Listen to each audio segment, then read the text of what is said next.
Nottingham Forest are 180 minutes from another game at Wembley. Welcome to Forest Fan TV.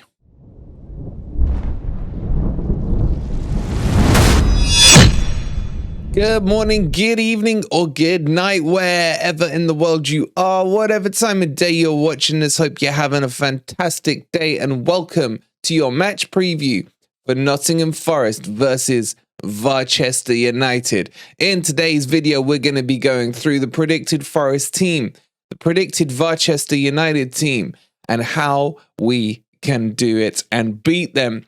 On top of that, guys, don't forget today we've got Grumpy Old Reds coming out this evening with special guest Matt SB. You guys have been asking for him. We will provide him for you. That will be on this evening. You won't want to miss it at all. And of course, we'll have the transfer news coming up shortly. One thing, if I could just request, we've put a poll out in the community tab asking you guys, which is your favorite type of episode or broadcast from FFTV. We really want your guys' feedback, and if you want to put in the comments other things you like or dislike, including, me, if you want, whatever it is, we just want to make sure we're improving and making sure that we're providing you the content that you want to see. So if, for example, you like, I don't know, Grumpy Old Reds, but you don't like it on the night it is and you'd rather see it on a Sunday, let us know in the comments down below. We want to make sure that we are addressing what you guys want to see. And just a quick reminder, if you're new here, this is, well, welcome to Forest Fan TV, everything you need on Nottingham Forest. So please take a second just to hit that like button and subscribe to the channel if you're new, as we are honing in on 9,000 subscribers. Thank you all so much for your support. Anyway, you're here to listen to me talk about the match preview, so let's get on with it. Okay, it's no surprise and no secret of my disdain and my hatred for the scum that is Manchester United. So another opportunity to go and give them a slapping, especially as we get to do it at the City Ground. For me, it's something I'm actually looking forward to. Look, the League Cup was never high on my priority agenda at the start of the season. But now we're in the semi-finals and a chance to piss off Manchester United, because they seem to think that this is a done deal and their name's already engraved into the trophy. After all, they're competing for the same things that Forest are competing for. Kind of shows you where Man United are currently in their cycle. But the fan base, the dumbass plastic fans that call themselves football fans, but are Manchester United fans, really want to win this one, and they already think they have their name on the trophy. Why do they love this trophy so much? Well, obviously because the final's in Wembley, so they just have to jump on an underground. As we all know, the majority of the Manchester United fan base is in London, because if you're in Manchester, you don't wear red, you wear blue. Everyone knows that. So that's why they're so excited about it. But from a Forest perspective, we have true history in this competition, having won it 4 times before, having always had a connection to it. It's got to the stage now for me that we're at the semi-finals, we might as well give it a crack. And it comes at a good time for us in the season. Being out of the FA Cup, it means that we can focus on these 2 matches and not worry too much about fatigue. And it's something that Steve Cooper touched on yesterday in his press conference. In terms of injuries, there's more secret squirrel about Yates and, the thing that happened to him in our previous match and why he was subbed off. They were talking about an illness, maybe a virus or what have you. I don't know what I believe anymore. All I hope is that he's okay and gets recovered well. Look, I didn't think he should have been risked at the match against Bournemouth, but the medical staff must have passed him. But it looks like it's probably a reoccurrence or something. I say rest the guy. He's already played a lot of games already this season. Give him a rest. We have enough depth in that position that we don't need to risk him getting a further injury. We'll talk about the team in a second. Anyway, in terms of the other injuries, we are as we were before the after the Bournemouth match. There's been no fresh injuries, and Niakate and Omar Richards are very close to returning to the team as well to bolster us further. Problem is, we're going to have Wayne Hennessy in goal. In fact, let me bring up the team sheet and I'll talk you through what I think the predicted team is going to be for Nottingham Forest. So I think we'll stick with a similar formation. I expect Steve Cooper to put out a fully strengthened team. because there's no other match that he needs to focus about until Leeds, which is a fortnight away.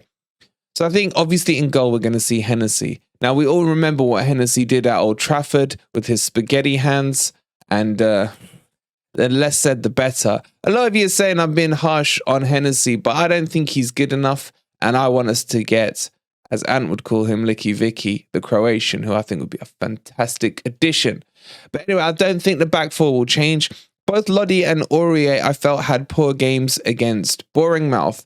But I think this type of game against Manchester United will suit them down to the ground.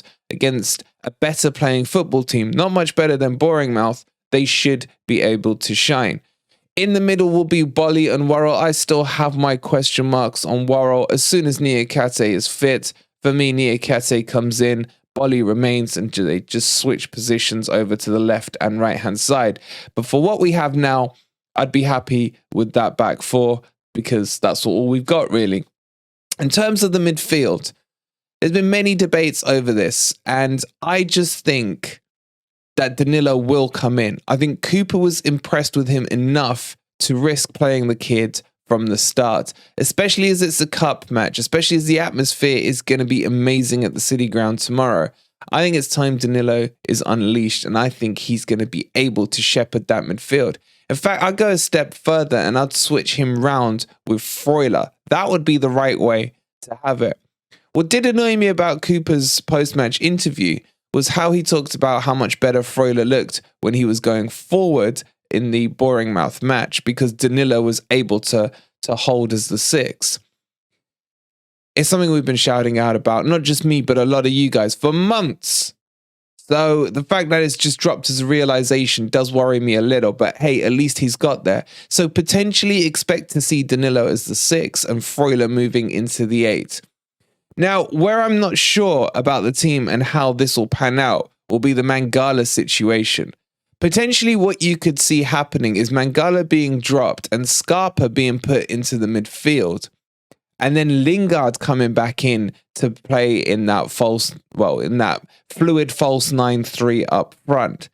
But at the moment against Manchester United, when you summarize it up, it is more likely that Mangala will play to add a bit of solidity into that workman-like midfield than putting Scarpa in there. I personally would probably go with this. Don't know why, I just feel that's what's going to happen. And then up front, Scarpa needs to start for me. I don't care if he's starting in a cam position, wide left, or in goal. He has to be on the field. Ideally, I'd put Danilo on the left with Lodi and Scarpa and get that magical, perfect green chemistry lines, FIFA style, with those Brazilians. It'd be absolutely fantastic to see that. And then up front, Jono will play there, but probably drifting out to the right-hand side. And then you'll see Morgan Gibbs-White floating in and around the cam position. I've gone for a 4-3-2-1 here, where you're really looking in this formation for the width to come from the likes of Aurier and Lodi as they bomb up and down the pitch. And then what you'd expect to see is the likes of Mangala or Danilo deputize in those positions and in the gaps that they create. The problem we've been having, and we'll do at some point a full analysis on positional play of the players, is that when Aurier bombs forward, what you tend to find is that Worrell moves across to the right to cover the space, and then Bolly will shift across and become more central. What I personally would rather see is either, if they're going to do that, the CDM, call it Danilo, drop in between the centre backs to hold the shape, or the CDM to go and cover the gap of the fullback. So, for example, if Aurier goes forward, Danilo drops into that position. If Lodi goes forward, Mangala drops into that position. And then you want the opposite to happen. So if Lodi's forward and Mangala's dropped, then Danilo starts to shepherd the middle third of the pitch. But anyway, that's for another day. In terms of the team, I think this is what it's going to be. I think this is enough to probably beat Manchester United as well. Let me know if you agree or disagree with this lineup. Okay, let's run you through the Man United team and what you should expect from Manchester United. And I'm sure you'll be familiar with all their names here. And apologies, I couldn't be bothered to change the Forest shirt. They're not worthy of wearing it, but this is as close as they'll get to it. So in goal, I think De Gea is going to be dropped and Heaton will be brought in. Is absolutely crap. I have no worries with him there. And then in the middle too, Varane, who picked up some kind of knock at the end of the Arsenal game, is most likely be rested. And the dwarf, Martinez, with his dumbass headband. I mean, what size would that headband have been? Child small? Don't know.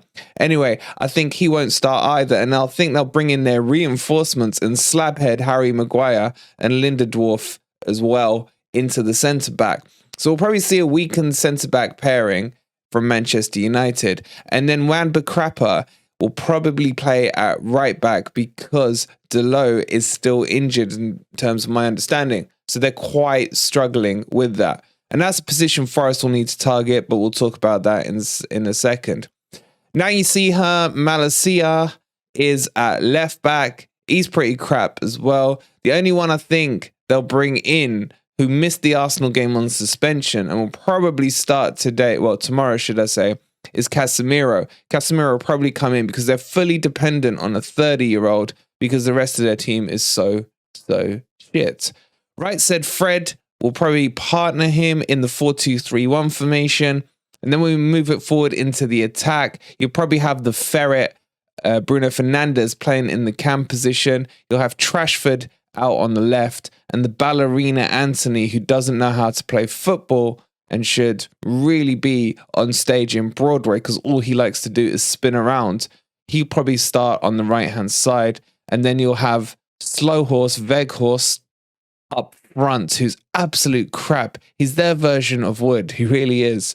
So that's the team I think that Manchester United will field. I think they will rest a few players. Manchester United have a hell of a fixture list pile-up going on at the moment. And if they don't rotate, they're going to struggle. They've got Reading in the FA Cup at the weekend, so Ten Shag may look to rest more players there than he does at Forest. But this is roughly what I think he will do. Not certain about the centre-backs. Those centre-backs may change. If we see Slabhead on the pitch, then it's party time. If we see Wan-Bissaka at right back, it's party time. Forest will really need to target down the right-hand side. So that would be the team I think Man United will field. Let me know your thoughts on it as well. Look, overall, it's a two-legged affair, as, well, hello, stating the obvious. But Forest need to get out in front at the City Ground. It has to be done. If we're going to go to Old Trafford requiring a goal, 2-3 goals, probably it's not going to happen. After all, we've seen our away performances all season, and they really haven't improved too much, even post the World Cup. So what we really need to do here is win 1 or 2-0. Ideally 2-0 would be perfect. We can go to Old Trafford, and then Steve Cooper can deploy low block football there, and let's see if we can hold out.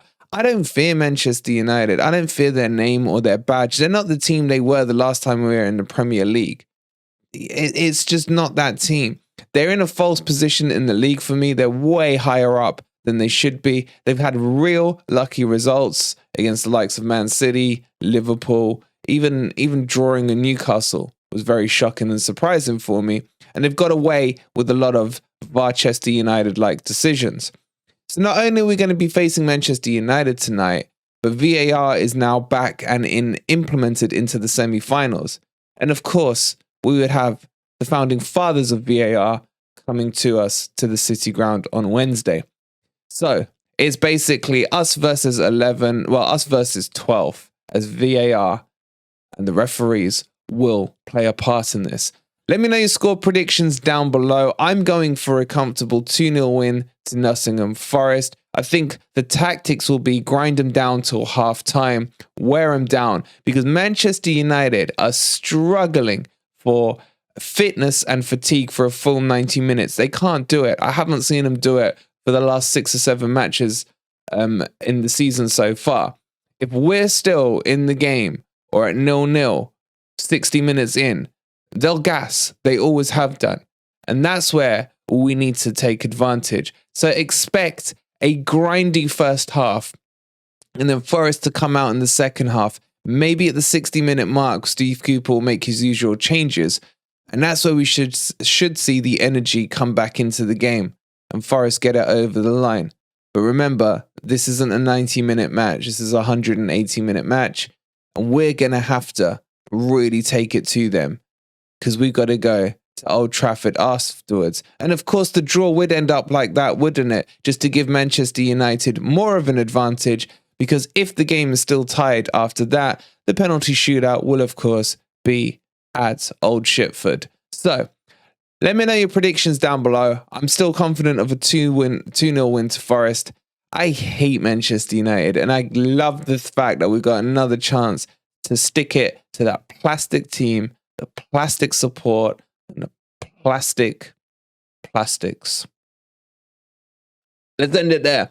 Thanks so much for watching. Transfer video coming soon. And don't forget, tonight we have special guest Matt SB on the Grumpy Old Reds. You're going to love it. Don't forget to give the video a like if you haven't already. Subscribe to the channel if you are new. And we will see you in the next video very, very shortly. Come on, you Reds.